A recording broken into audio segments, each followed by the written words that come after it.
Oke, Assalamualaikum warahmatullahi wabarakatuh. Hari ini kita akan melanjutkan pembahasan tentang metode ya. Metode kemarin merupakan apa? Salah satu cara kita untuk membentuk satu sistem ya, modul by modul ya, atau unit per unit ya, sehingga tidak semuanya dalam satu file ya. Oke. Dan metode di sini juga merupakan cikal bakal adanya pemrograman berorientasi objek ya, yang akan kita bahas setelah ini. Oke, metode pun di sini ada beberapa ya, ada yang kita sebut dengan konstruktor, ada tentang fungsi dan ada prosedur ya. Nah, kemarin yang sudah kita pelajari itu tentang prosedur ya.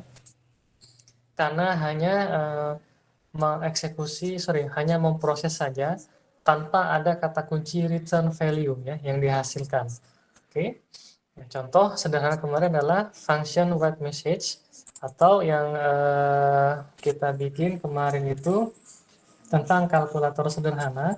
Misalkan tambah ya, misalkan tambahkan ada misalkan dolar A ya, tipenya adalah integer gitu ya. Tipenya kalau yang ada di sini mirip seperti bahasa PHP ya di sini ya. Dia minta inputannya adalah integer, integer bisa string gitu ya, bisa boolean ya. Nah, kita bilang di sini adalah ada dolar A dan dolar B ya. Dua-duanya di sini bertipe integer ya. Oke, sebentar ya.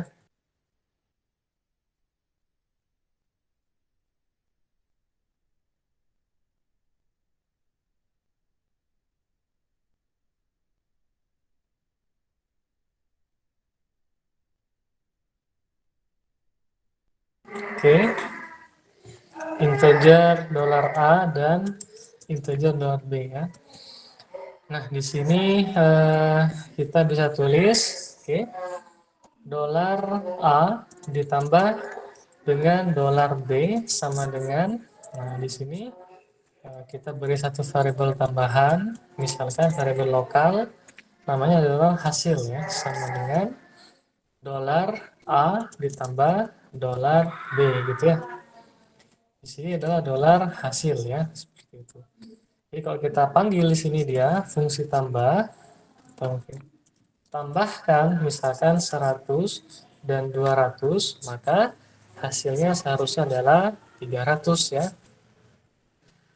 Oke. Eh, Tunggu dulu ya, ini lagi dari tadi ngelag ya. Karena banyak dokumen pun yang sudah kemarin disusun. Oke, 100 tambah 200 sama dengan 300. Oke, paham ya? Di sini meskipun tulisannya function, tapi dia tipe metodenya adalah prosedur. Karena tidak ada kata kunci return ya. Terus misalkan ada lagi selain fungsi tambahkan, teman-teman bisa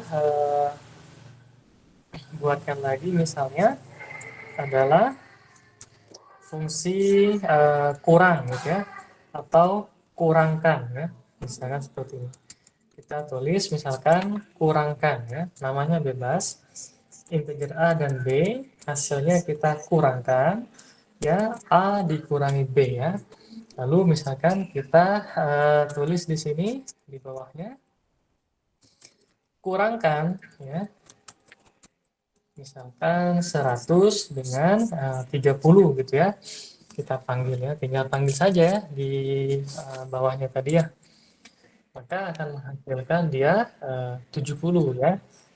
Jadi sekali lagi teman-teman bisa menggunakan parameter. Kalau kita sebut di dalam bahasa matematikanya ya adalah daerah asal atau DF ya. Daerah asal ini ya parameter bahasa komputasinya atau mungkin argumen ya. Biar dia ke bawah, nah kita bisa beri tambahan BR ya setelah nulis, dia biar ke bawah ya, ganti baris ya, atau ke baris berikutnya BR ya.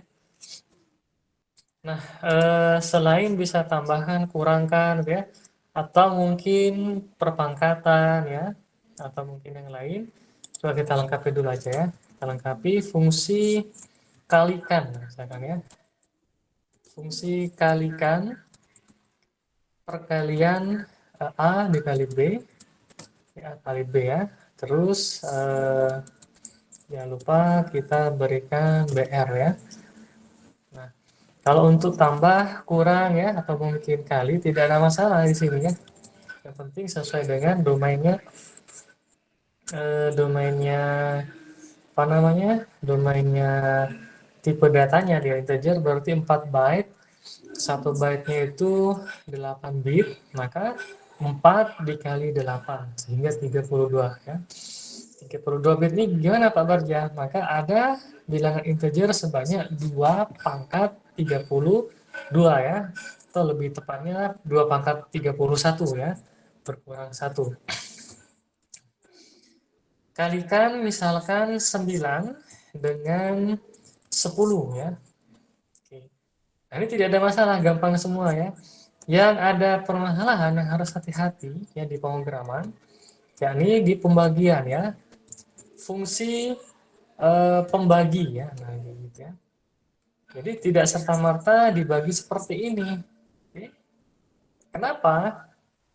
Misalkan kita lakukan pembagi atau pembagi 100 dengan 20 ya, misalkan ya kita panggil.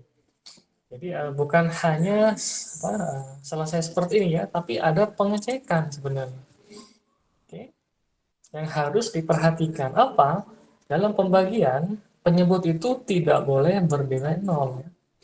Makanya harus kita beri dia suatu kondisi ya untuk pembagi. Kalau katanya di sini, kalau dolar B sebagai pembagi ya, dolar B bernilai 0, oke, maka kita akan menyampaikan dolar hasil ya sama dengan anggaplah min 1 gitu ya. Artinya tidak terdefinisi gitu ya. Oke. Terus else, nah di sini baru bisa ya. Else ya, dolar hasil sama dengan A per B ya. Oke, terus mau kita berikan lagi boleh silahkan. Misalkan ada kondisi di sini. Kalau dolar hasil oke, sama dengan min 1, maka ada tulisan echo ya. Oke, penyebut ya, tidak boleh bernilai 0 ya. Jadi terjadi kesalahan dia ya. Oke, jadi hasilnya pun min 1 ya. Oke. Nah, kalau misalkan kita run sekarang ya, kita coba bukan 20, kalau 20 sih tidak ada masalah, masih sama dia ya. Tidak ada masalah, hasilnya pun tetap 5 dia. Bagaimana kalau sekarang kita ubah di pembagi ini dia 0. Nah, maka akan ketangkap dulu ya, ditangkap ya masuk ke dalam kondisi ya.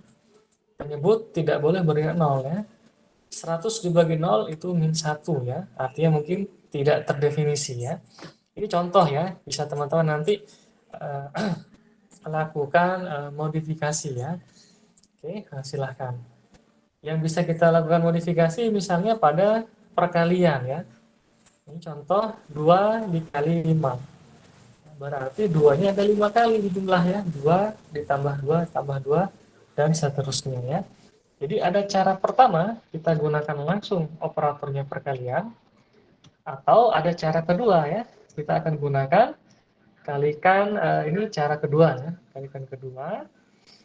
Yakni hasilnya kita set dulu dia dengan 0 ya. Nah, nanti kita akan lakukan perulangan di sini ya.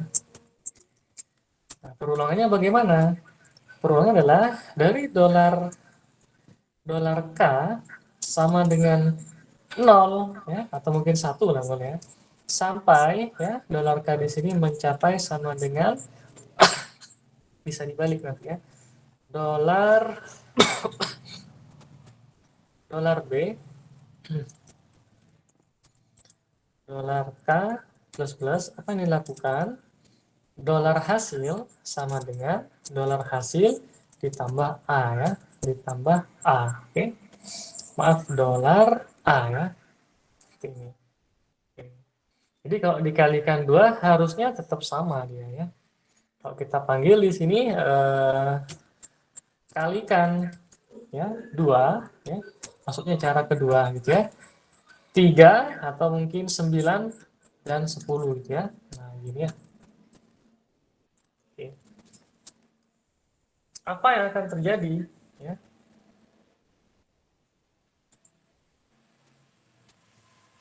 Oke. Apa? Maka yang akan terjadi adalah hasilnya harusnya 90 juga ya. Sama. Ini cara kedua ya. Jadi cara pertama untuk perkalian teman-teman bisa lakukan operator aritmatikanya kali ya. Atau ya yang kedua, oke, bisa dilakukan seperti ini ya. Walaupun mau dibalik, misalkan maksudnya dibaliknya seperti ini ya. Teman-teman bisa mendeklarasikan misalkan ada dolar hasil 2 ya sama dengan 0. Oke, perhatikan nih ada yang bisa dibalik seperti ini ya. Dolar K sama dengan 1 sampai dolar A gitu ya. Nah, hasil yang kedua ini, oke. Oke, hasil yang kedua. Oke, hasil yang kedua kita tambahkan dengan dolar B ya, sama sebenarnya ya. Oke. Coba kita cek hasil yang kedua. Harusnya sama dia kan muncul 3 kali nanti ya. Oke, kita coba. Sama ya. Jadi ini ya bentuk perkalian ya. 3 kali 4 berarti 3 tambah 3 tambah 3 tambah 3 ya. Atau mungkin 4 tambah 4 tambah 4 sama ya. 12 juga di situ ya. Tidak ada yang keliru ya, sama.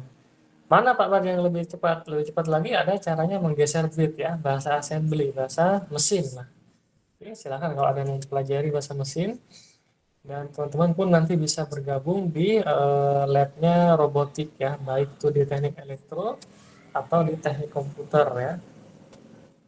Oke, sampai sejauh ini apakah ada yang mau ditanyakan? Ini tentang function ya, metode prosedur ya. Tulisannya function tapi tipikalnya adalah prosedur ya. Kenapa? Karena tidak mengembalikan nilainya. Oke. Kalau yang ada kata kunci return ya, oke, ada kata kunci return ya, misalkan kita tulis di bawahnya gitu ya. Tetap ada function ya tulisannya. Function misalkan fungsi tambah ya, misalkan fungsi tambah.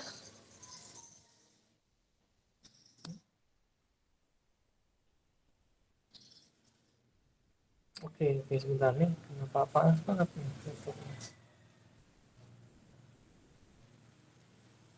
Oke, fungsi tambah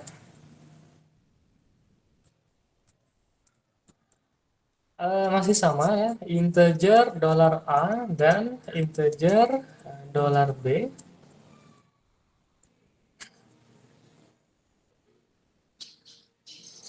Hanya cara mengemasnya, yang kedua cara memanggilnya ya, berbedanya seperti itu.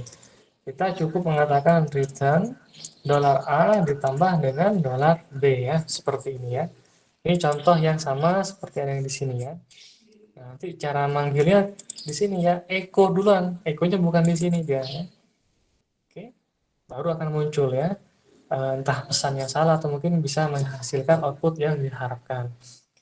Pak Barja, apakah di fungsi return ini boleh diberikan echo atau print? Boleh. Tapi terakhir harus return. Terakhir, paling akhir di dalam fungsi harus ada kata-kata return ya. Harus itu ya. Nggak boleh return dolar $A plus B. Setelah itu echo ya. Nah, nggak bisa ya. Oke, jadi contohnya bisa seperti ini. Lalu cara kita memanggilnya dia, oke, echo ya langsung di sini atau mungkin print gitu ya, print, oke, print dolar sesuatu gitu ya, print apa ya hasilnya, oke, hasil sama dengan, oke, panggilnya tanpa tanda ini ya, langsung aja sebenarnya panggil fungsi tambah ya, fungsi tambah terus dolarnya diganti, oh nggak ada ya, hanya seperti itu aja ya. Kita fungsi tambahkan tinggal 100,50 misalkan 100 dan 50 ya, seperti itu. Oke, fungsi tambahnya hanya memanggil, kita cek. Berarti paling pertama nanti hasilnya adalah 150 ya ini ya. Oke, ini kita kalau perlu ditambah harusnya dengan koma ya. Hmm, Oke, atau yang lain kita tambahkan di sini dulu ya, print. Nah, kayak gini aja ya. Print tambahkan BR. Ada yang mau bertanya? Silahkan. Ini 150 ya. Oke, ini fungsi tambah ya. Jadi prosedur yang ini masih prosedur karena tidak ada return ya. Kalau yang di sini functionnya benar-benar dia metode fungsi ya, karena memiliki kata kunci return ya. Oke, fungsi selisih bagaimana Pak Barja? Tinggal kita bikin lagi ya. Misalkan bikin lagi fungsi selisih, nah, ya, selisih atau kurang ya. Maka dolar A min dolar B ya. Mau dikasih kata-kata echo Pak, print boleh ya. Cuma soalnya ini kurang tepat ya. Bahkan beberapa program itu tidak mengharuskan seperti ini ya. Print ya, misalkan kayak gini aja ya. Nah, oke. Ini hanya hanya ini saja gitu ya. Hanya contoh atau mungkin print kayak gini tambahkan BR gitu ya, bisa seperti ini ya. Nah, kita akan panggil di sini dia print ya, fungsi selisih. Di bahasa PHP sekali lagi case sensitif ya. 10 dikurang 6 ya. Berarti hasilnya adalah 4, baru akan ditulis 150 ya. Oke ya. Eh, Oke, keliruan masih belum diberi print BR ya. Oke ya, seperti itu garis bawah dia. Jadi tetap nggak apa-apa di dalam suatu fungsi kita bisa beri print, tapi yang paling akhir ya teman-teman harus ada kata kunci return ya, karena wajib ya mengembalikan nilai. Oke, semuanya tulisannya function Pak. Iya, function itu artinya metode ya. Oke. Cuma tipenya, jenisnya ada beberapa, ada yang konstruktor, ada yang fungsi ya, ada yang prosedur ya. Kalau dia hanya memproses, dia prosedur ya. Oke, hanya prosedur saja dia. Oke. Kalau konstruktor apa? Nah, berkonstruktor lebih dikaitkan atau berelasi dengan materi object oriented programming ya. Oke. Teman-teman akan nanti melihat atau memodelkan suatu proyek atau mungkin produk ya, mau bikin aplikasi apapun, akan ditekankan ke arah paradigma objek ya. Misal di akademik, ya objeknya apa saja? Ada siswa, mahasiswa, mata kuliah, ada dosen wali ya, terus ada nilainya, tuh ya, kayak gitu. Kalau pada instansi Pak, instansi suatu perusahaan, oke, maka ada direkturnya ya, ada supervisor ya, ada bagian logistik, ada bagian sekretariat, bagian HRD ya, dan yang lain ya. Dan masing-masing tadi ya logistik, HRD atau mungkin sekretariat, dia akan menyusun modul-modulnya sendiri ya. Kalau kita kenal di istilahnya aplikatif itu ada modulnya customer ya. Ada modulnya owner atau pemilik toko ya. Ada modulnya lagi administrator ya. Admin lah kita sebutnya ya. Kalau di bahasanya apa? Media sosial mimin ya. Nah, modul-modulnya ada seperti itu. Contohnya bagaimana ya? Contoh misalkan di suatu perusahaan atau mungkin aplikasi e-commerce ya, misalkan Shopee ya, Shopee Pay ya, apa? Shopee biasa ya, Shopee ya. atau Tokopedia misalnya. Nah, si pemilik toko ya mau mendaftarkan ya ke aplikasinya. Dia akan daftarkan segala macam. Nanti oleh si administrator dicek, divalidasi, di approve, boleh kamu silahkan ya mempublikasikan atau mempromosikan, memasarkan item-item yang dijual ya, seperti itu. Nanti si customer baru bisa masuk ke tokonya yang barusan di approve ya, barusan. Jadi itu ya modul-modul yang teman-teman bisa nanti kerjakan sebagai produk ya, produk akhir ya. Bahkan untuk tubes ini pun bisa membuat seperti itu. Contohnya hal ABCDE atau mungkin spesifikasinya, ada fitur tambah ya, kelola data, cetak struk, itu bisa dicek dari referensi visual yang pernah saya kasih ya. Misalkan aplikasi peminjaman buku di perpustakaan ya, aplikasi kelola data surat kedinasan misalnya. Jangan ini ya menyepelekan, surat kedinasan itu baik yang masuk atau mungkin yang keluar harus dicatat ya. Yang masuk apakah sudah diterima, yang kedua apakah sudah dibaca, yang ketiga apakah sudah diproses gitu ya. Kalau sudah diproses, mana tandanya, siapa yang proses? Oke. Terus apalagi di bawahnya ada kata-kata tembusan. Nah, ini berarti harus diteruskan ya. Oke. Itu harus ya seperti itu. Nah, ini function ya, sekali lagi merupakan cikal bakal lahirnya pemrograman berorientasi objek ya. Nah, di sini ya ada review OOP.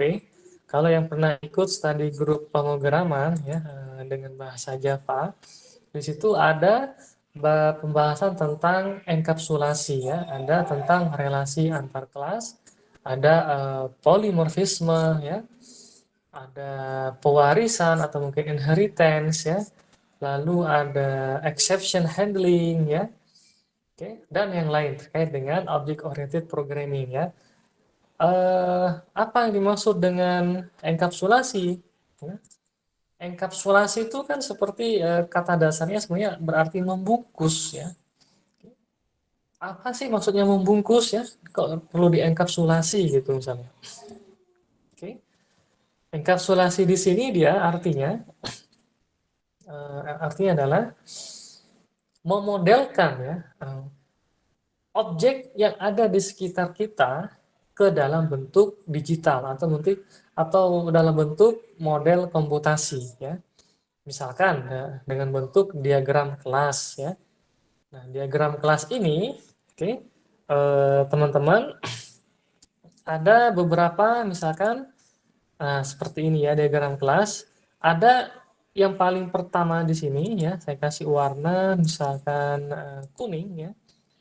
Nah, warna kuning ya. Nah, di sini misalkan mahasiswa ya, atau mungkin dosen ya, atau mungkin mata kuliah ya. Ini yang basisnya Java ya, tapi sama ya, nilai gitu ya. Nah, ini adalah nama kelasnya ya. Mahasiswa itu adalah nama kelas ya, seperti tipe data baru ya. Tapi lebih tepat tipe kelas ya. Objeknya siapa? Objeknya ada Karunia, ada Ashraf, ada Ardam ya. Itu adalah objeknya dia. Oke. Mobil. Nah, nama tipe kelasnya adalah mobil misalkan atau kendaraan ya. Nah, objeknya apa? Aerox ya. Terus apa lagi? Pajero gitu ya. Avanza misalkan ya. R3 ini contoh ya. Nah, itu adalah objek dia ya. Nama kelasnya apa? Kendaraan atau mobil ya. Oke. Kalau misalkan objek-objek yang berikutnya apa? Contohnya pada dosen ya. Barja ya. Wawa, Robi misalkan ya, Pramuko. Itu adalah objek-objek yang dibentuk dari tipe kelas dosen. Paham ya teman-teman di sini ya? Nah, melihat dari kacamata objek oriented. Kalau mahasiswa di sini nama kelas ya. Field pertama paling atas adalah nama kelas ya. Yang kedua, yakni dia di sini berisi atribut. Apa atribut?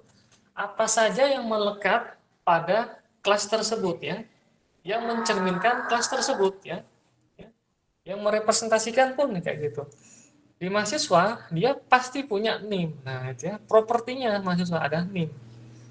Ada nama, bahkan nama pun bisa kita rincikan lagi.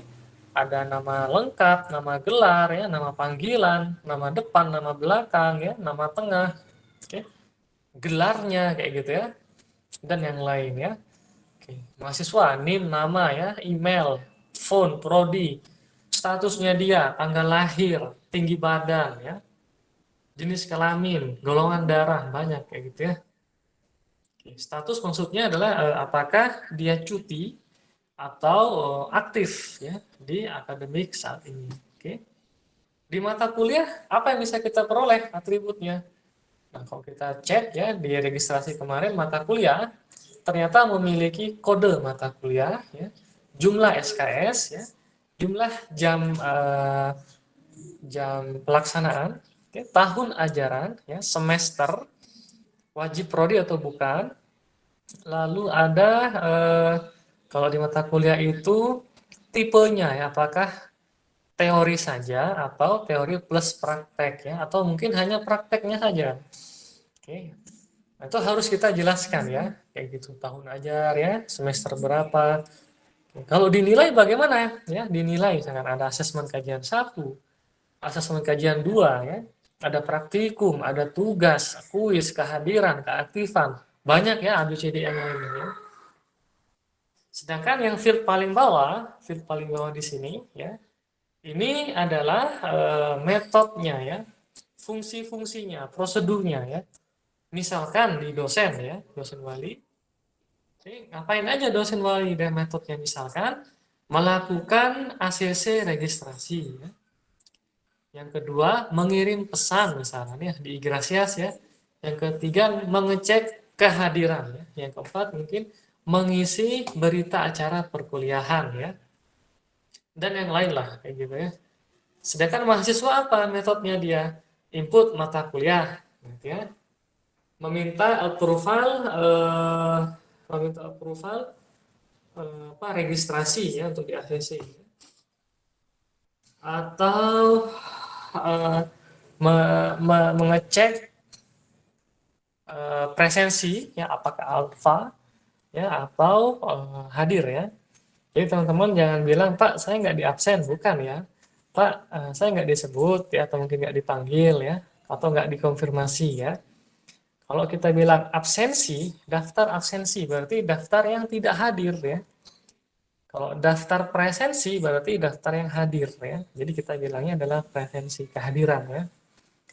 Oke ya ini ya, ini contohnya ya, diagram kelas ya. Nah, dari diagram kelas ini dia bisa kita implementasikan ke banyak bahasa pemrograman ya. Ada Pascal, C, C++, Java, Python ya, PHP ya, MATLAB, Android, apalagi dan yang lainnya. Sangat-sangat banyak di sini. Oke. Nah, ini contoh ya. Lalu juga ada materi inheritance ya. Sebenarnya terlalu ini dia. Oke, kita skip dulu deh ya. Kita coba mempelajari tentang PHP dan MySQL dulu ya. Oke, ini contohnya. Oke, sampai yang barusan kita bahas, apakah ada yang mau ditanyakan? Teman-teman silahkan. Terutama tentang apa tadi itu? Metode ya, ada function dan ada prosedur ya. Kalau sudah ada kata-kata return, sudah jelas dia fungsi. Oke. Oke, nah ini kita kalau nggak ada lanjut ya. Ada PHP dan MySQL ya. Apakah harus MySQL Pak Bagja? Ya, boleh kita gunakan Excel ya. Atau Microsoft Access ya. Ataupun Oracle ya. Atau ada MongoDB ya, banyak yang lainnya. Oke. Kalau kita gunakan versi yang bawaannya program ya, misalkan ada list ya, ada link list ya, ada array. Oke. Itu disimpannya hanya saat program kita jalankan saja. Jadi penyimpanannya bersifat sementara. Sedangkan misalkan kalau kita simpan ke suatu dokumen ya, apakah dia Excel ya, Notepad atau Microsoft Word ya, atau mungkin disimpan ke Microsoft Access, Oracle. Dia berarti bisa diakses kembali meskipun programnya kita close, kita terminate-kan ya. Tapi datanya masih tersimpan. Oke. Nah, itu ya seperti ini ya. Dulu kalau misalkan tugas besar kan ketika ada array kita simpan ke array ya, begitu program di close, di run lagi hilang sudah ya. Tapi kalau misalkan kita sebelum di close ya, saat bikin program di aplikasi Python, kita semua yang ada di array kita simpan dulu ke file ya, ke dokumen, misalkan notepad. Ketika kita matikan program ya, dan kita akses kembali programnya, kita buka kembali, maka baca lagi data yang ada di notepad tersebut ya. Ketika sudah dibaca, tampungkan ke variabel-variabel array tadi. Jadi kita yang membuat instruksinya terhadap mesin ya.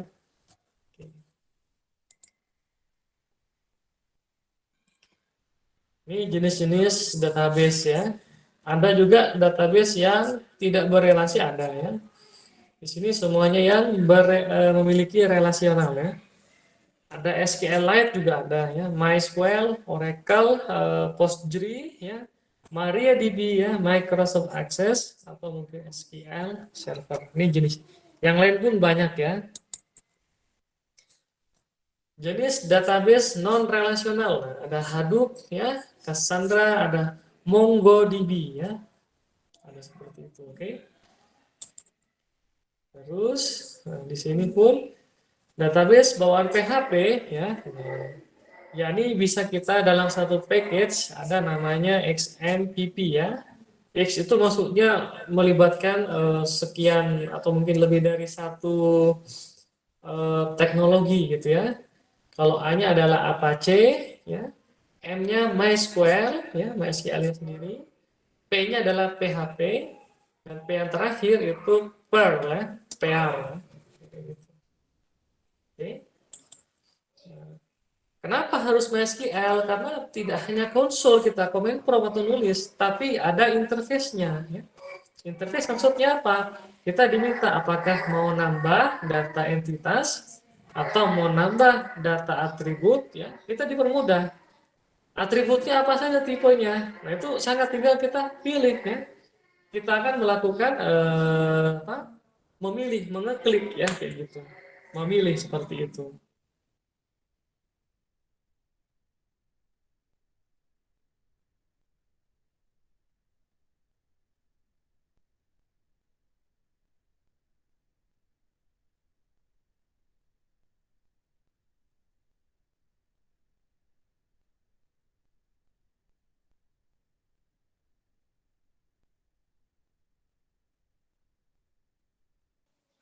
Ya, kenapa harus memilih MySQL ya?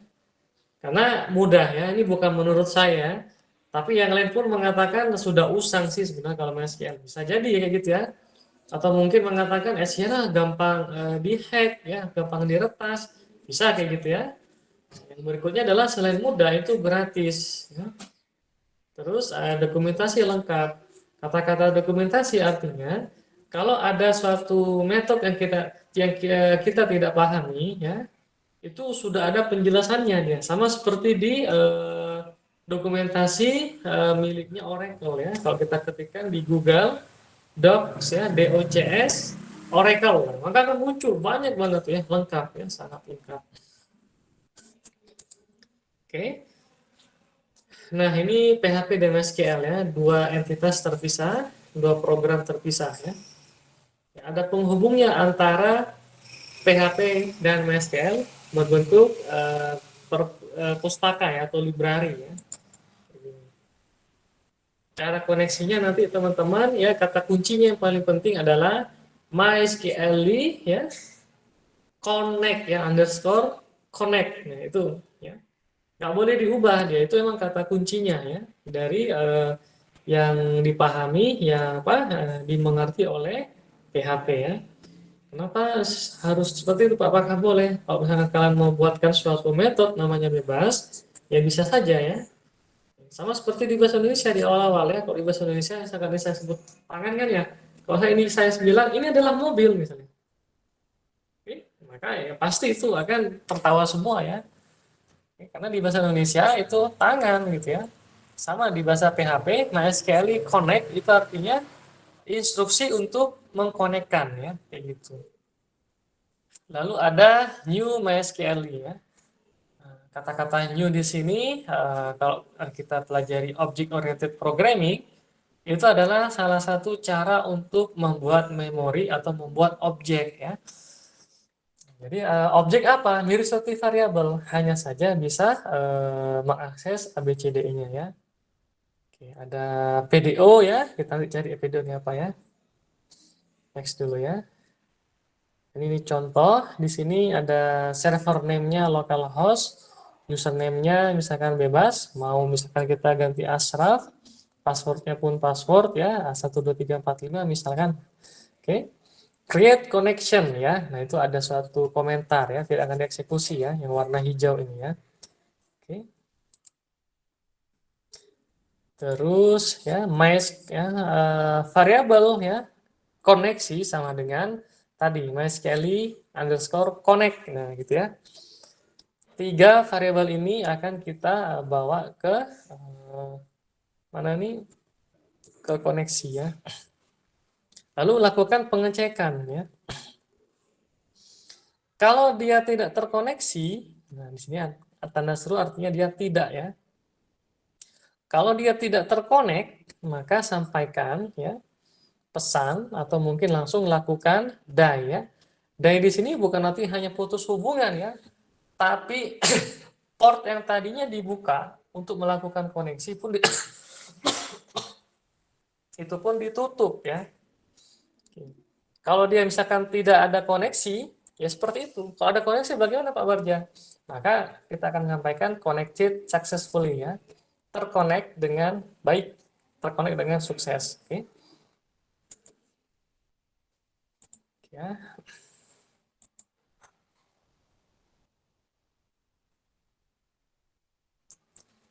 Oke, masih sama di sini dia. Check connection bisa kita cek juga ya dengan menggunakan variable con-nya di sini tadi ya. Dot ya, connect underscore error ya. Kalau di Java seperti ini dot bacanya ya. Oke. Die connection failed con underscore apa panah connect.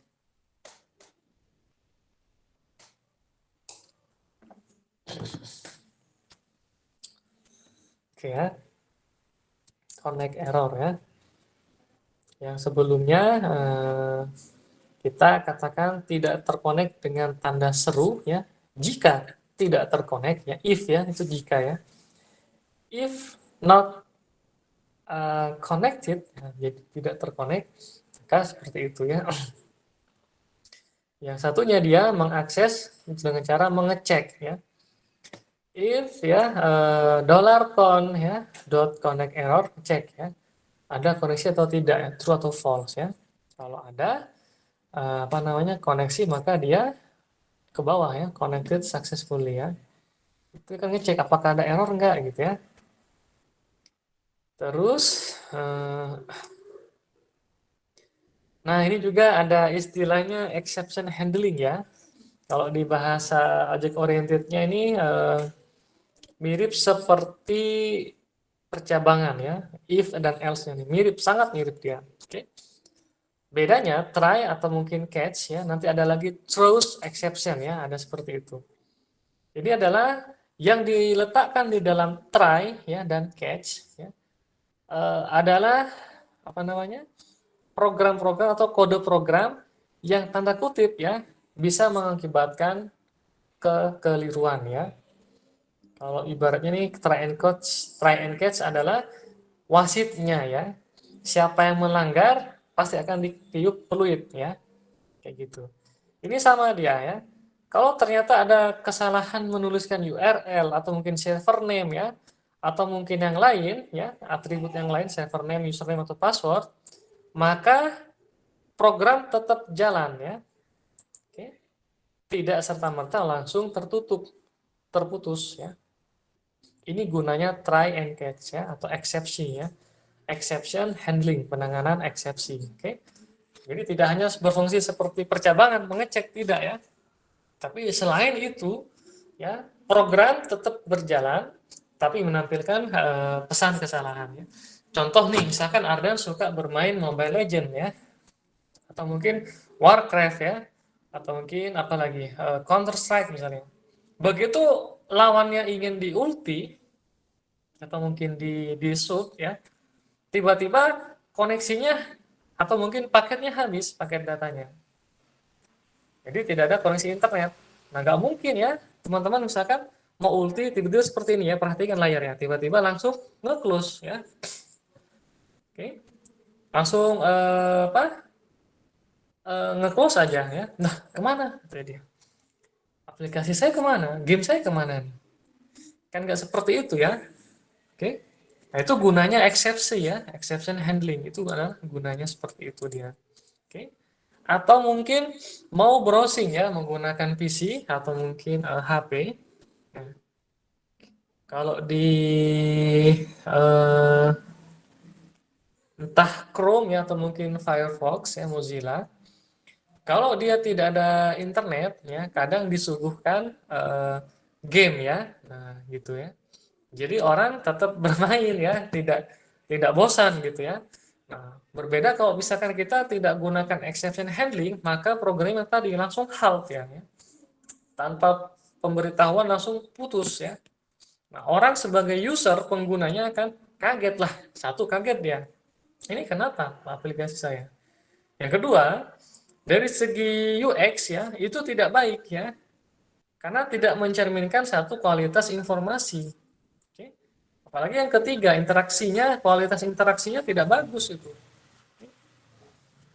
Jadi program tetap jalan, tapi menampilkan pesan kesalahan ya. Tidak ditemukan internet gitu ya. Jadi koneksi terputus. Ya. Pasti juga yang suka main Mobile Legend atau mungkin apapun lah ya. Begitu di ulti putus internet misalkan, tetap programnya jalan, tapi ada kata-kata di situ ya. Connection loss atau mungkin no connection internet ya. No internet connection. Jadi tetap programnya jalan, tapi muncul pesan ya. Kalau kita hanya gunakan kondisional sederhana, maka programnya tertutup dia. Ya. Langsung halt ya. Oke. Ya, ini contoh prepare data object ya. Jadi kalau di Java pun exception-nya banyak ya, ada IO exception ya, ada interrupted exception, ada arithmetic exception, negative array size exception ya, array index outbounds exception, sangat-sangat banyak ya, itu exception. Arithmetic exception itu apa Pak Barja? Misalkan tadi ya berkaitan dengan fungsi kalkulator sederhana ya. Ada pembagian di mana pembagian di sini dia mengatakan ya memiliki kriteria penyebut di bawah ya angka A per B misalkan B sebagai penyebut tidak boleh bernilai 0 ya. Kalau masih ada yang memaksakan nilainya 0, nah maka kita perlu try and catch ya. Kalau kata si wasit atau mungkin si polisinya atau satpam security-nya tangkap kode baris program tersebut gitu ya. Tapi program tetap jalan gitu ya. Nah, seperti itu. Misalkan ada konser ya, konsernya misalkan XO misalkan ya. Ada yang jingkrak-jingkrak, ada yang misalkan apa radikal ya. Maka hanya menangkap yang radikal saja. Tapi konsernya tetap jalan gitu ya. Itu exception ya. Oke. Diutamakan yang new PDO itu dia prepare data objeknya MySQL titik dua dong ya. Host sama dengan ya dollar server name titik koma ya. DB name-nya adalah mydb ya. Username dan password. Oke. Apa ini? Oke, mungkin kita gunakan MySQL ya. Ini nggak tahu ya gunanya apa ya. Ini hanya slide dari parametric ya. Ini contoh ya. Untuk yang PDO sama MySQL di sini bisa diakses di uh, code.tutsplus ya .com tutorial PDO versus MySQL ya which should you use ya net 24059 ya. Ini berdasarkan sumber dari sana PDO itu ada 12 driver yang berbeda ya. Kalau MySQL ya hanya MySQL ya. Kalau API-nya PDO apa? Dia OP. Kalau MySQL dia bisa prosedural atau mungkin object oriented ya. Prosedural artinya sekuensial ya, berurutan. Koneksinya bagaimana? Sama-sama mudah. Parameternya kalau di PDO jelas ya. Kalau di MySQL tidak perlu ya. Object mapping juga ada itu. Prepare statement. Nah, di MySQL nggak ada ya. Performansi sama-sama tinggi ya. Store prosedur bisa ya. Artinya menyimpan prosedur ya. Menyimpan metode ya. Sebentar ya.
Oke ya.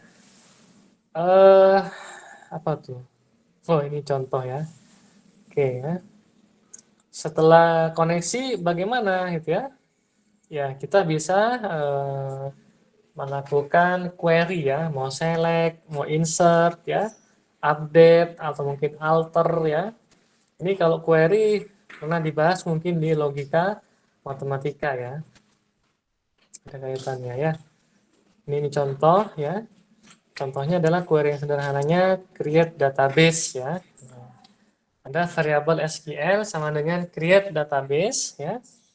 Kalau MySQL query-nya misalkan koneksi dengan SQL ya, maka sampaikan database-nya itu sukses dibuat ya. Kalau tidak, maka sampaikan pesan kesalahan ya. Lalu jangan lupa paling bawah itu penting ya, MySQL underscore close ya. Terus database nama DB-nya apa ya? Oke, cara eksekusinya bagaimana dia ya? Oke, bisa kita katakan seperti ini ya. Oke, nah ini con ya, create database-nya. Oke, perhatikan. Dot query SQL sama dengan true ya. Pak, sama dengan kok 3 kali dia ya. 3 kali ini artinya tidak hanya bentuknya, tapi tipenya pun sama dia ya. Oke, harus dipastikan sama ya. Oke, nah, kalaupun dia terpenuhi semuanya, database created successfully ya. Kalau nggak error. Di sini pun kita gunakan con.close ya, berbeda dengan yang sebelumnya ya. Kalau kita gunakan ini ya, begini, oke. Eksekusi query ya. Ya.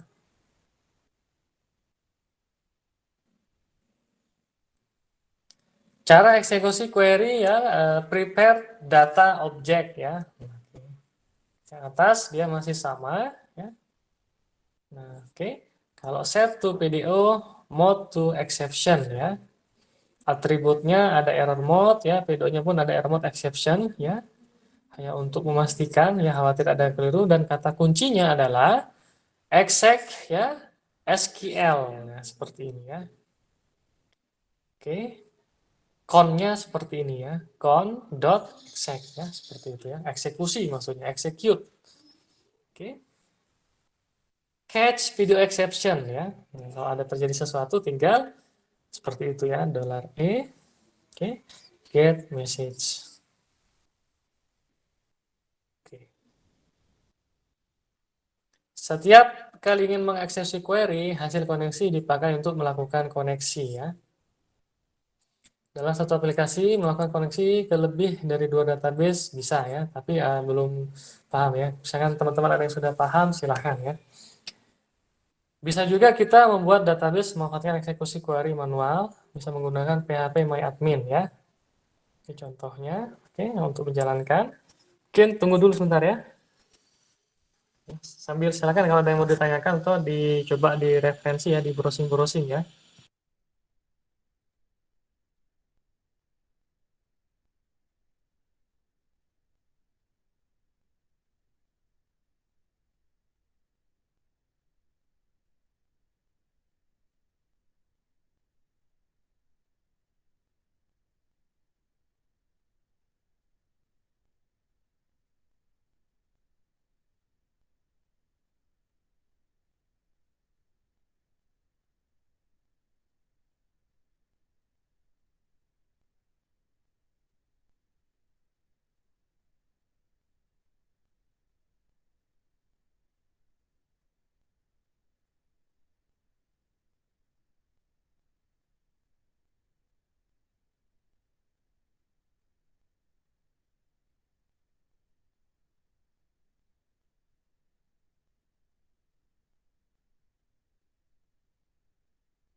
ya.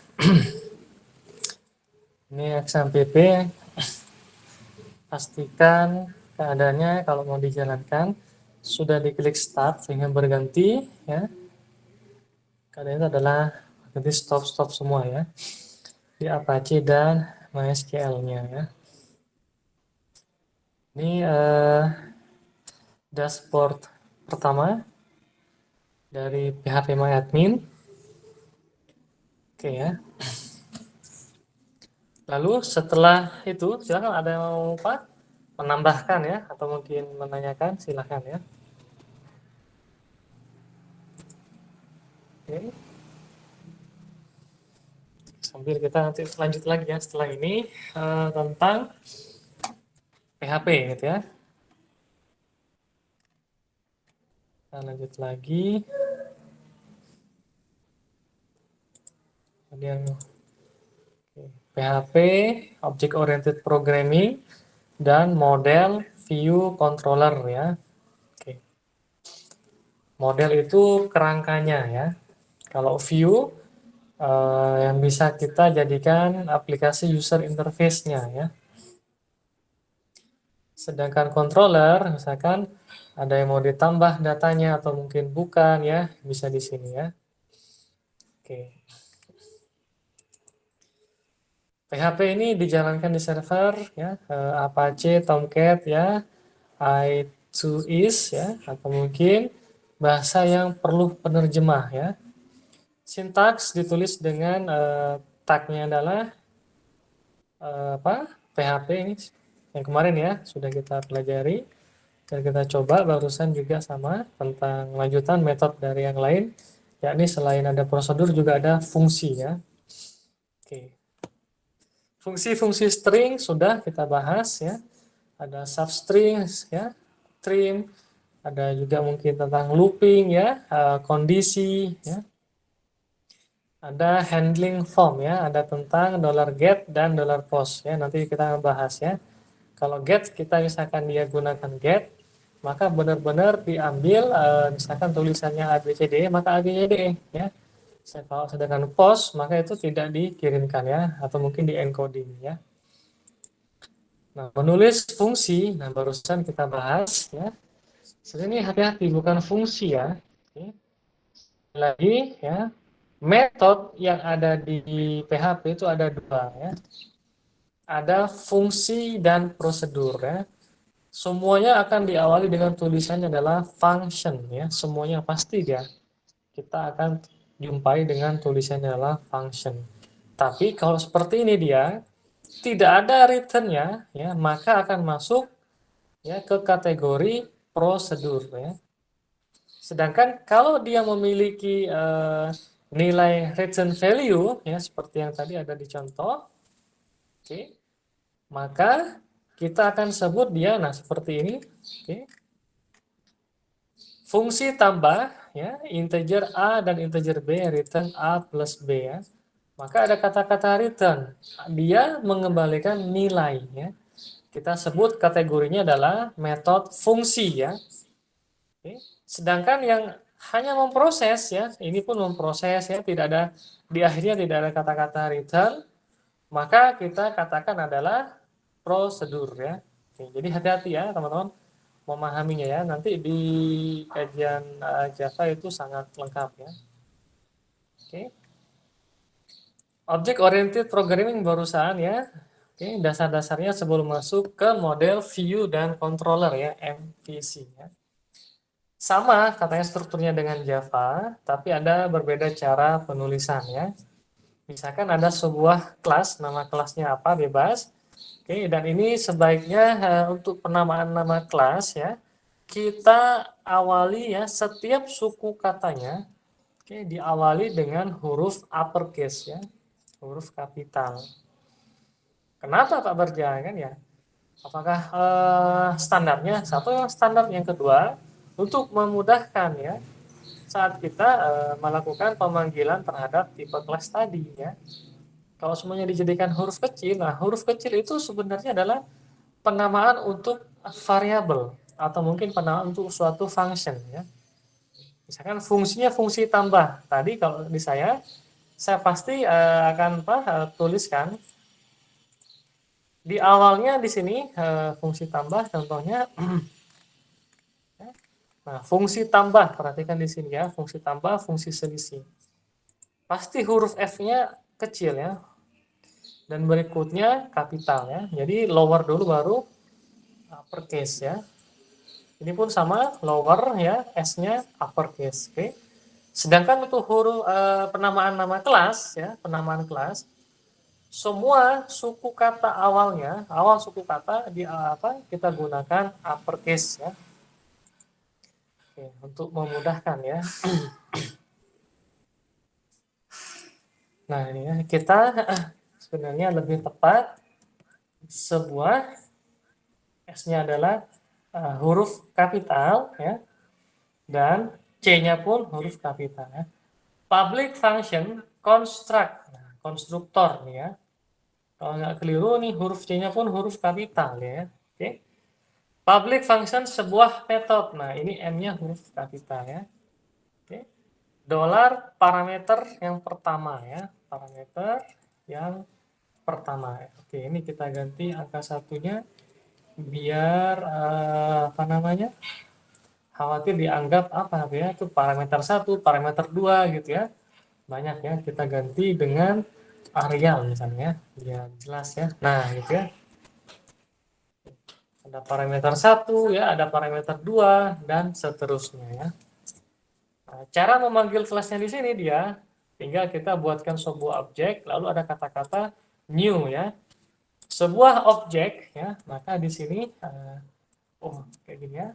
S-nya lowercase, O-nya kapital ya. Objek itu objek ya, bukan J ya. Objek new sebuah kelas ya. Sebuah objek, nah itu ya. Terus akses ya, ini aksesnya adalah seperti ini maksudnya ya. Nah, oke. Sebuah metode ya. Oke. Akses sebuah metode ya. Sebuah metode namanya adalah testing ya. Testing ini, oke. Testing ini teman-teman semua, oke. Akan diproyeksikan menjadi parameter pertama ini ya, parameter 1, oke. Karena kita gunakan dia langsung testing value-nya bertipe string, maka ya kita akan sebut dengan passing by value ya. Oke. Bagaimana Pak Barja kalau kita selain value apakah ada ya? Misalkan seperti ini kita tulis ya. Ada dolar misalkan objek berikutnya ya. Atau mungkin masih sama nih ya. Sebuah objek ya, dolar sebuah metode. Nah, oke. Cuma cara memanggilnya adalah kita gunakan misalkan variabel var sesuatu lah, misalkan var a sama dengan misalnya Iron Man ya. Iron Man ya seperti ini. Nah, kita gunakan di sini bukan value-nya langsung ya, tapi kita gunakan adalah dolar var. Oke. Nah, kalau di sini dia kita akan sebut juga dengan istilahnya adalah parameter aktual, sama-sama aktual ya. Cuma passingnya dia masih by reference. Oke. Jadi var a ini dia masih reference ya, masih berupa referensi, masih berupa alamat, masih berupa variabel dia yang menampung nilai Iron Man ya. Kalau di sini dia testing langsung ya, maka akan disebut dengan parameter aktual, passingnya by values ya. Atau kita sama lah di sini ya, testing misalkan ya. Kalau yang var a dia secara tidak langsung kita sebut reference ya, karena dia secara tidak langsung menjadi parameter ya. Kalau dia langsung nilainya ya, maka kita sebut passing by value ya. Di sini dia passing by references, ini passing by values ya. Tapi testing dan var a ini apakah sama Pak? Sama-sama parameter dan masuk ke parameter aktual ya. Oke. Oke, sekali lagi untuk penamaan nama metode ya atau nama kelas perhatikan di sini nih ya. Ini terlihat sederhana, tapi sangat berpengaruh ya. Kalau keliru saja, satu misalkan keliru, maka akan berakibat seterusnya bisa keliru ya.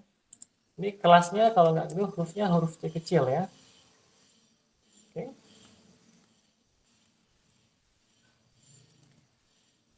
Public function, konstruktor. Oke, monggo silakan kalau ada yang mau ditanyakan.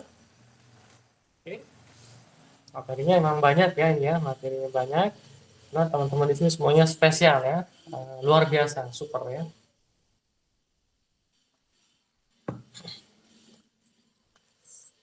Lalu ada model view dan controller ya, MVC ya.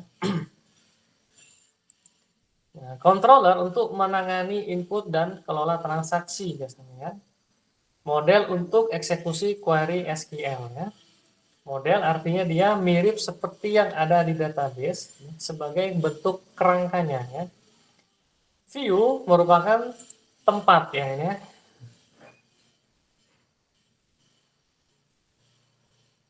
Tempat menyimpan halaman HTML ya. Ini lanjutannya ya, continue ya, lanjutan dari MVC yang sebelumnya ya. Oke ya, udah segitu dulu ya. Ini yang paling penting teman-teman memahami ya. Oke. Ini yang paling penting. Oke. Ada yang mau bertanya? Silakan, Ardan. Pak, saya mau nanya Pak,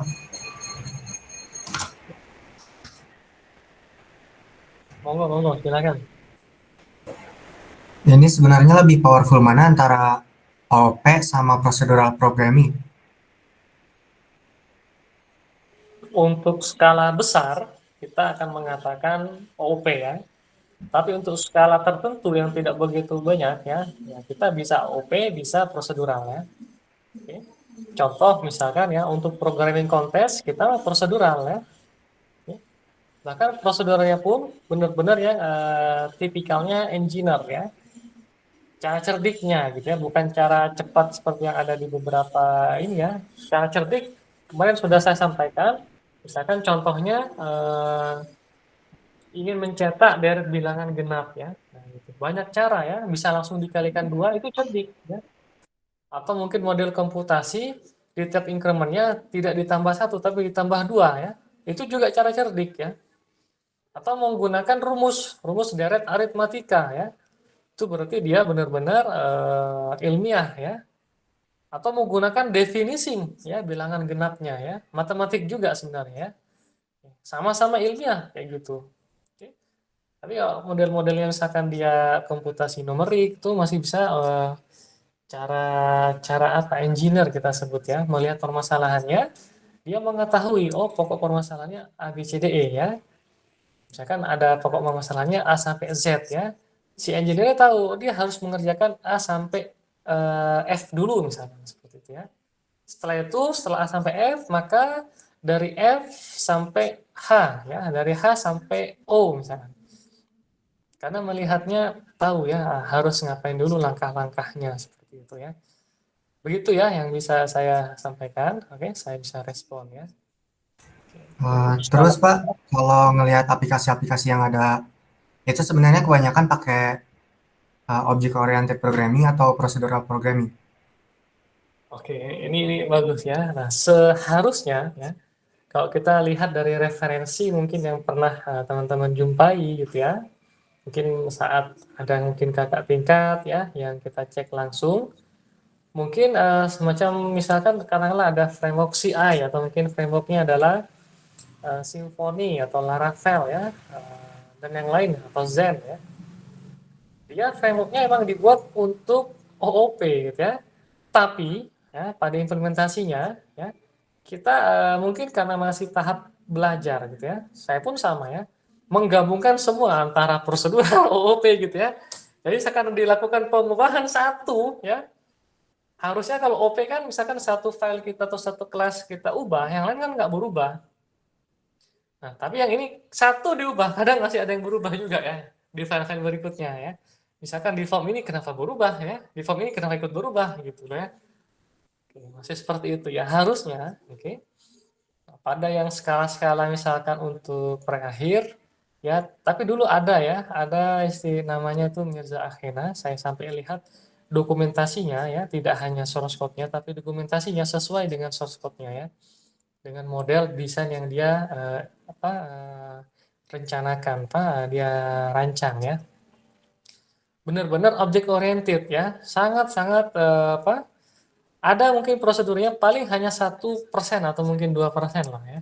Tapi semuanya menggunakan objek oriented, diagram kelasnya, implementasi ke kode programnya, konfigurasinya dan yang lainnya, model controllernya ya, view-nya banyak lah semuanya. Oke.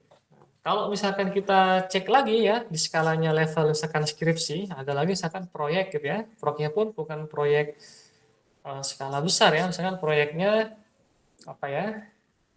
Misalkan suatu tempat fotokopi misalkan ingin bikin aplikasi gitu ya. Nah, itu mungkin masih sama lah ya, ada sedikit campur aduknya antara prosedur dengan objek oriented gitu ya.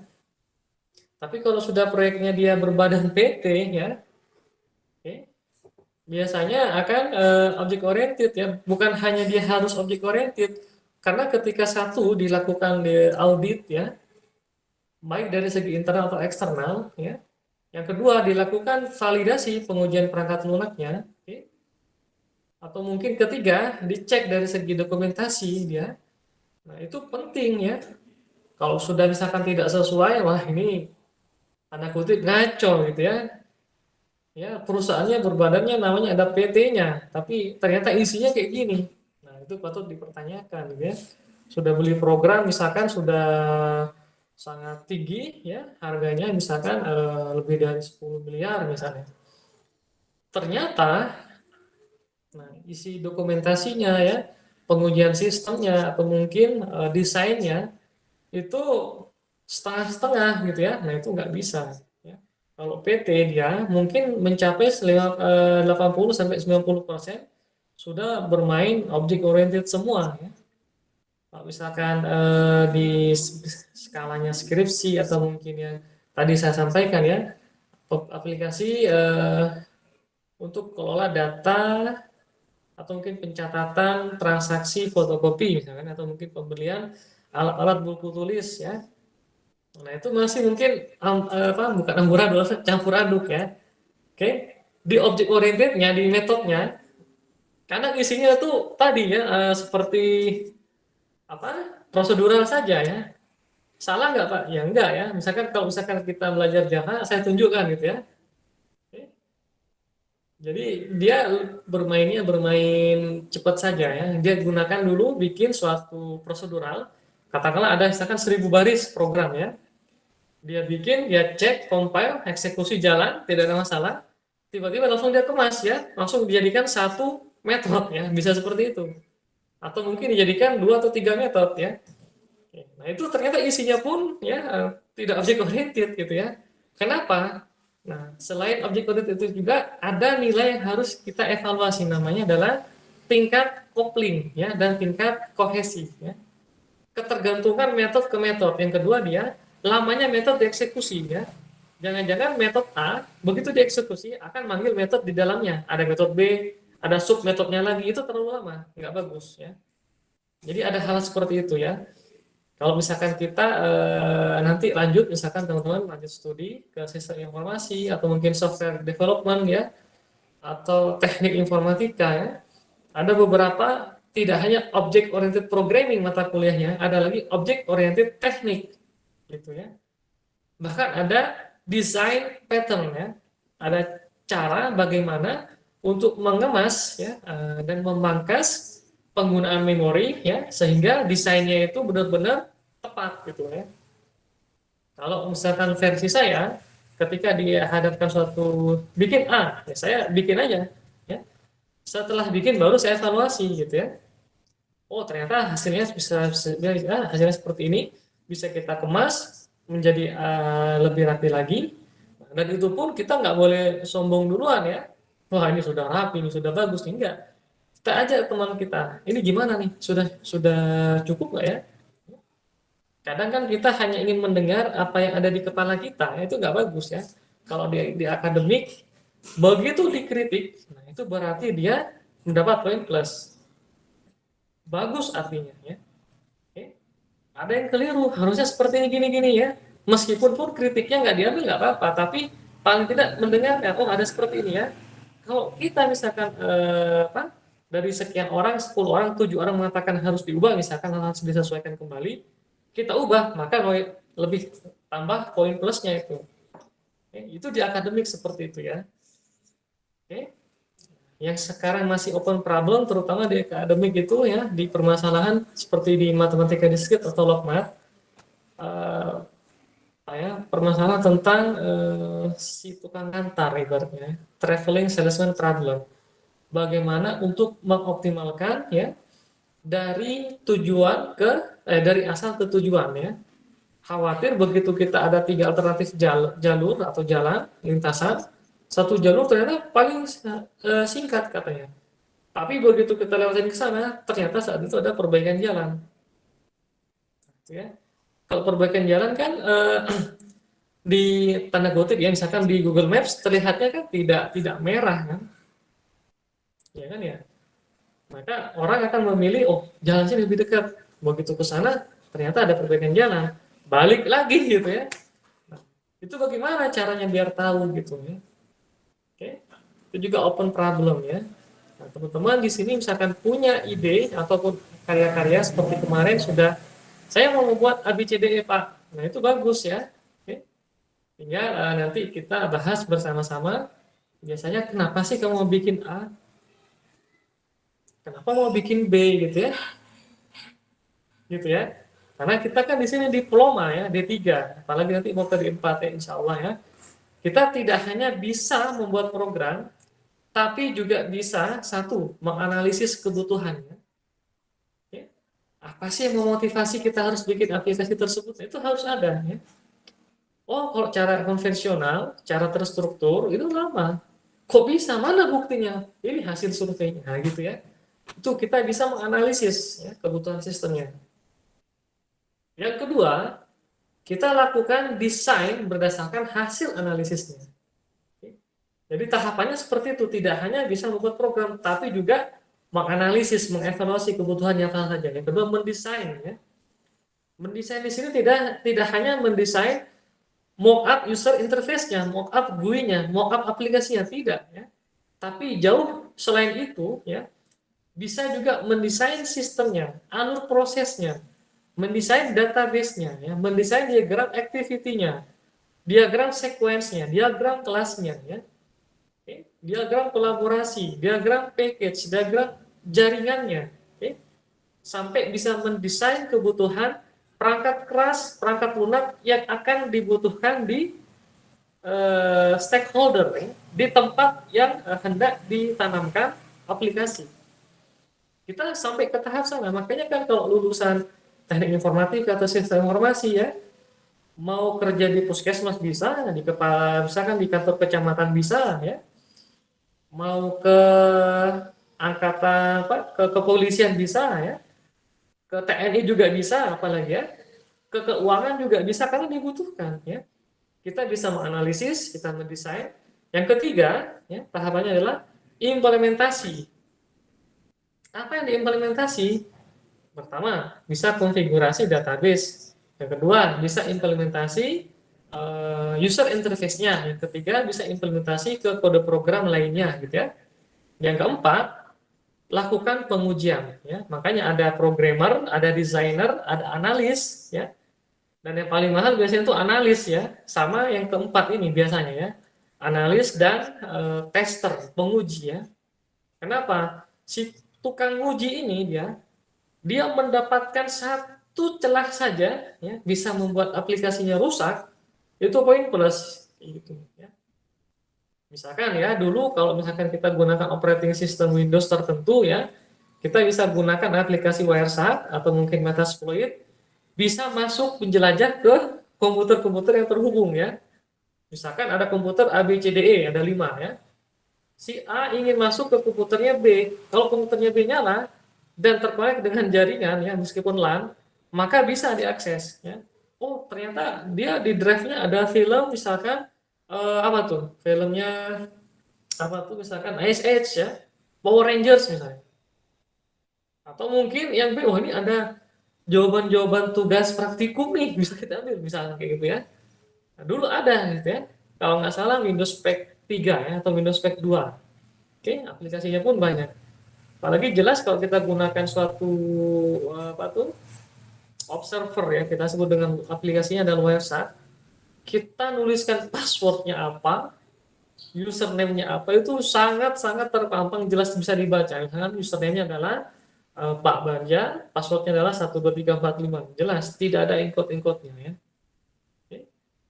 Pak, itu kan untuk kebutuhan simulasi lah, iya. Tapi kalau orangnya misalkan gunakan untuk keperluan yang tidak, ya.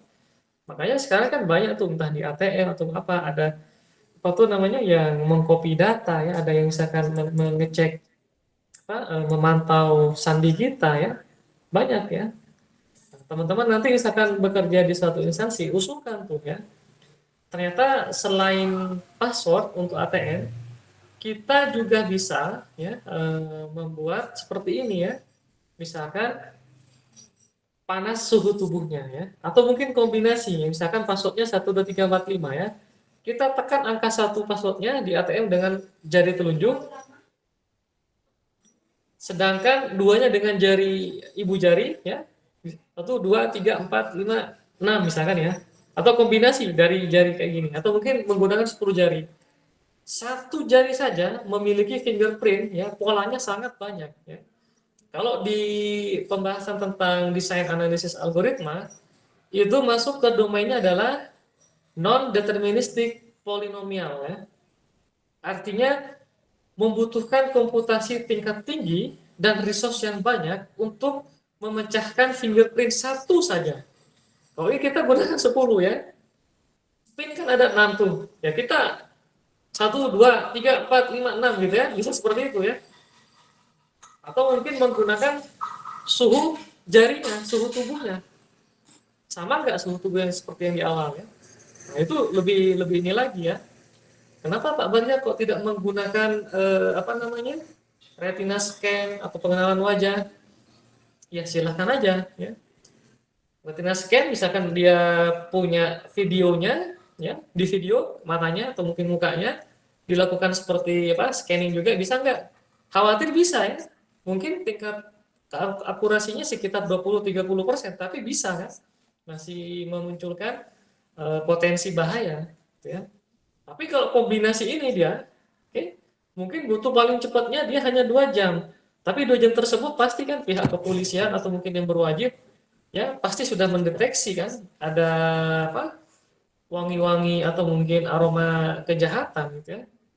Sehingga bisa tertolong kayak gitu. Jadi banyak ya atau mungkin menggunakan tambahannya berat badannya gitu ya. Ya misalkan berat badannya kalau di Popeye ya sama dengan si Bruto beda ya. Mau ngertikan beda berat badan nah nggak tahu tuh. Beda juga ya. Beberapa di negara menggunakan seperti itu dia ya. Atau mungkin bentuk urat nadinya di scanning bisa juga berbeda-beda ya. Kalau pengenalan wajah kan tinggal foto siapa punya di foto masukin ke sistem dikenali pasti memiliki tingkat akurasi minimal 40% tuh. Oke. Bener nggak tuh? Jadi tetap harus hati-hati ya. Oke. Nah, di situ ya. Jadi kurang lebih begitu ya. Nah, monggo silakan yang lain ya.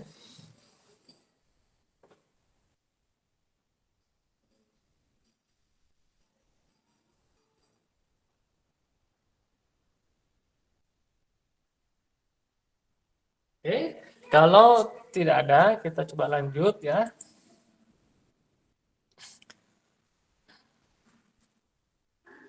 Sudah. Coba kita ya, ada tentang ini ya. Paling tidak di sekarang ini mengenal tentang CI-nya dulu gitu ya. Oke ya. Nah, CI di sini dia, maaf. Oke, ini PHP framework ya. Oke. CI di sini framework ya, suatu aplikasi terpisah ya, yang tersusun dari banyak komponen berbentuk kelas. Nah, tadi sudah dibahas kelas ya. Kelas adalah blueprint, cetak biru atau template atau draft dari suatu objek yang ada di sekeliling kita ya. Jadi misalkan objeknya adalah Ashraf ya atau mungkin siapa tadi Ardan ya dan yang lain itu adalah objek. Kelasnya apa? Mahasiswa gitu ya, umumnya ya. Aerox, Jupiter, Beat ya, Jazz itu adalah Jazz. Eh, Beat adalah objek ya. Kelasnya apa? Kendaraan. Objek oriented ya. Nah, untuk menggunakan library yang disediakan oleh suatu framework ya, si developer harus menyesuaikan diri dengan rule ya kaidah yang ada pada framework masing-masing framework berbeda-beda ya. Tapi ini hanya tahap intro saja dulu ya. Oke, karakteristiknya atau ciri khasnya pada framework ya mendukung mekanisme penambahan atau perbaikan fitur ya extension dibuat sesimpel mungkin bahkan sudah ada template-templatenya. Misalkan template untuk bagian register sudah ada ya. Kadang-kadang tuh masing-masing frameworknya saya itu punya template aplikasi 1, 2, 3, 4, 5 ya. Teman-teman tinggal pilih mau pakai yang template yang mana gitu ya. Oke. Kalau misalkan kemarin ada yang bermain tentang slide presentasi ya di websitenya Canvas. Nah, ini sama juga ya. Terus memiliki dokumentasinya, ada penjelasan how to-nya ya. Penjelasan dapat diaplikasikan secara luas dan bisa digunakan lebih dari sekali ya. Berstruktur skeletal atau assembly ya, menggabung-gabungkan kayak gitu ya.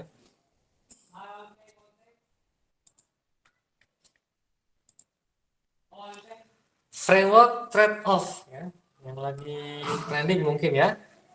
Trade-off tuh kekurangan dan kelebihan ya.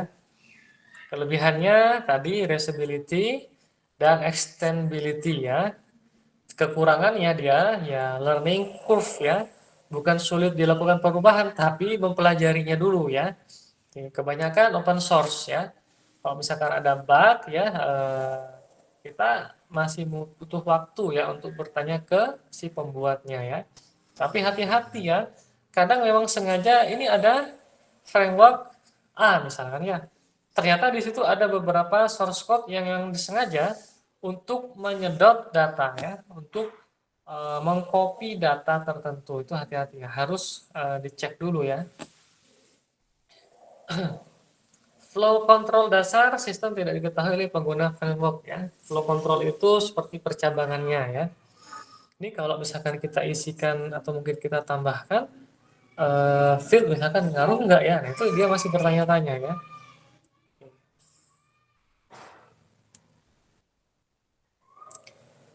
Lalu ada model view controller ya. Tadi ya, MVC, pola arsitektur pada perangkat lunak yang memisahkan interaksi antara user dengan aplikasi ke tiga role ya. Ada model ya, kerangkanya, ya logic bisnisnya, view user interface, dan prosesnya, nah ya, controllernya. Pemisahan urusan ini memungkinkan pengembangan, ya, pengujian, oke, dan pemeliharaan perangkat lunaknya maintenance. Ini MVC. Oke. Ini sebenarnya saya tidak fit ya hari ini ya karena apa? Perut sakit dan nggak apa ya. Jadi misalkan ada yang ini lagi, dimaklum ya saya mungkin Pak saya kurang ini. Oke.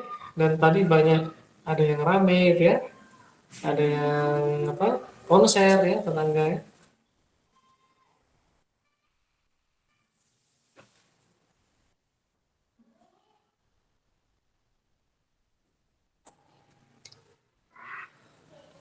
Oke.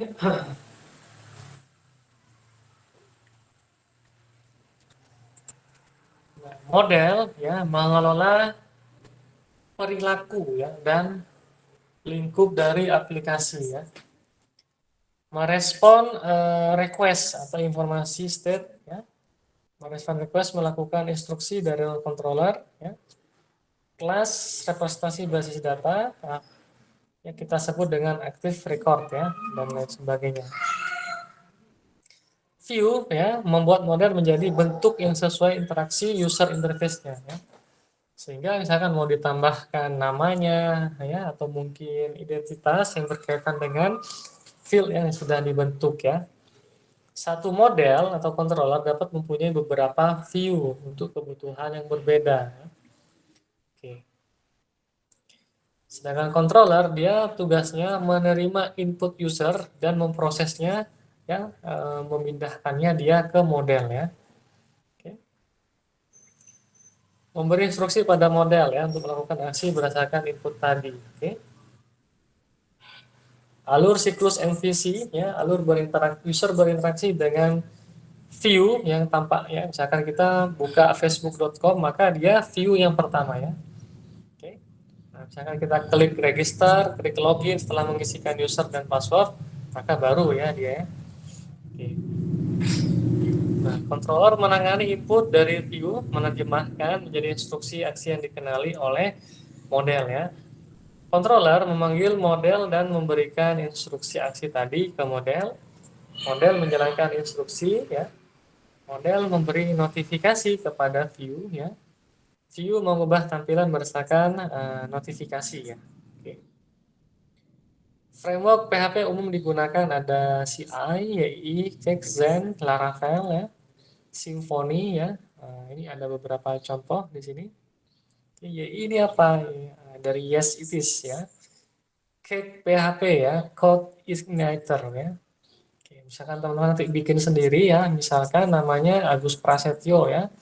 Ya, atau mungkin bebas ya. Mau dibilang apa?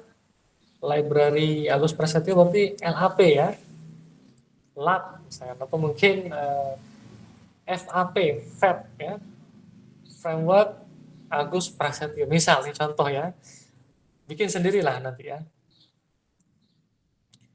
Nah, ternyata di ini masih udah lama ya 2015 ya. Laravel, terus Symfony, ada Netty, CI nomor 4 ya, YI, PHP ya, Pixie, ada YI 1 ya, dan ada Zen Framework.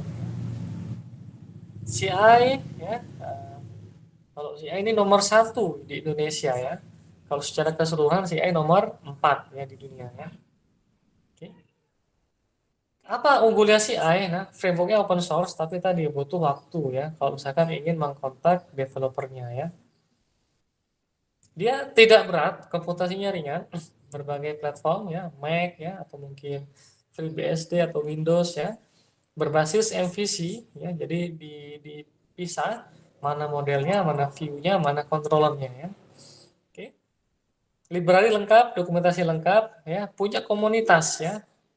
Mudah dipelajari, basisnya adalah PHP versi 5 ya. MVC pada CI, nah ini ya harus pahami modelnya ada penanganan ya, database, logika program. Oke. Misalkan kita ngetik di sini pertama kali URL ya dibuka, maka si controller dia mengolah data ya. Oke. Diteruskan untuk menampilkan data dalam bentuk view ya. Di request lagi ya. Kalau dia sudah diisikan di sini dia, maka akan memanggil sekarang, memanggil ke model, lalu mengakses ke database ya. Makanya kita tadi sebut dengan record aktif ya. Umi, maaf nih, tahu nih, kak, kakak.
pakai apa? Aduh ya. Oke, ini MVC pada CI ya.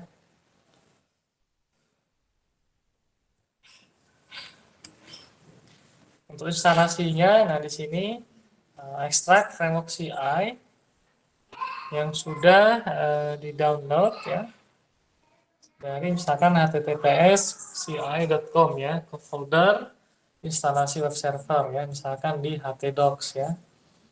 Apa harus htdocs Pak? Karena di PHP kan di htdocs yang bisa kita eksekusi ya. Itu konfigurasi yang akan mau diubah ya silahkan ya, kita ubah dulu main method yang akan dieksekusi yang mana itu ya. Buka framework CI di browser, instalasi benar, akan muncul halaman heading welcome to CI gitu ya. Terus ada beberapa konfigurasi-konfigurasi tambahan ya. Memang sangat banyak di sini ya untuk CI ya. Tampilan defaultnya ada seperti ini ya. Oke, nanti akan saya share aja ini ya. Ada CI konfigurasi ya, kita harus ngecek di file config.php. Oke. Yang paling penting itu adalah di base URL-nya ya. Kita harus isikan ya. Code igniter namanya apa tuh? Apakah dia XXX atau mungkin 123 atau yang lain ya. Terus autoload.php-nya ya. Dari mana tuh dia ya? Libraries-nya harus kita cek tuh array, database, dan session. Autoload-nya helper, array, URL ya. Oke. Ini ada rutes PHP-nya yang harus kita ubah ya. Oke. Misalkan ada yang perlu ya silahkan, kalau misalkan tidak perlu ya tidak perlu ya. Biasanya jarang ya kalau ada yang mau ubah ya di roots ya .php. Database.php ya, di sini juga ada. Ini database-nya berlaku layaknya file koneksi.php ya di PHP non framework, di PHP murni ya. Isi config ya, bagian hostname-nya, username, password, dan database. Oke. Dasar universal resource locator DCI ya. Itu ada localhost cixx/index.php / ada nama controllernya ya. Terus nama fungsinya apa? Ada parameter 1, terus /2 ya, dan yang seterusnya ya. Jika ya nama kontrol tidak dituliskan ya, maka URL dia secara otomatis akan mengakses controller yang tercantum di config routes.php ya. Sedangkan nama function, nah suatu function dalam controller ya, nama controller, jika nama function tidak dituliskan, maka URL akan mengakses function dengan nama index ya di dalam controller ya. Parameter kalau emang ada, kalau nggak ada ya silahkan ya. Oke, dasar controller ya dan view di CI ya. Controller diletakkan di dalam folder ya. Nah, itu ada. Jadi nanti ada /application/controller ya. Ada lagi yang /application/views ya. Ada /library ya, ada /model ya. Di masing-masing disesuaikan saja ya. Oke. Halaman UI di load ya, diunduh atau mungkin di load itu dimuat ya. Dari dalam function dikontrol dengan menggunakan, nah ya, keywordnya adalah $this ya, .load.view ya, nama halamannya apa, terus $data ya. Nama halaman mengacu ke suatu halaman web yang ada di dalam folder ya.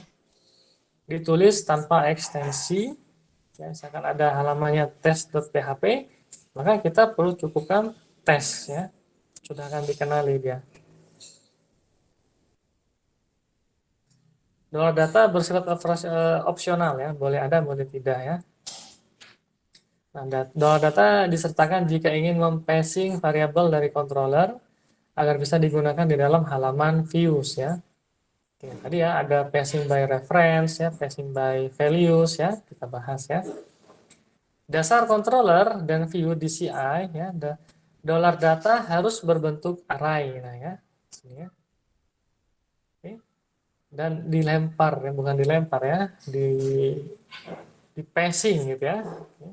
Cara mengakses variabel di dalam halaman view dengan mengakses variabel mapping asosiatifnya ya. Oke.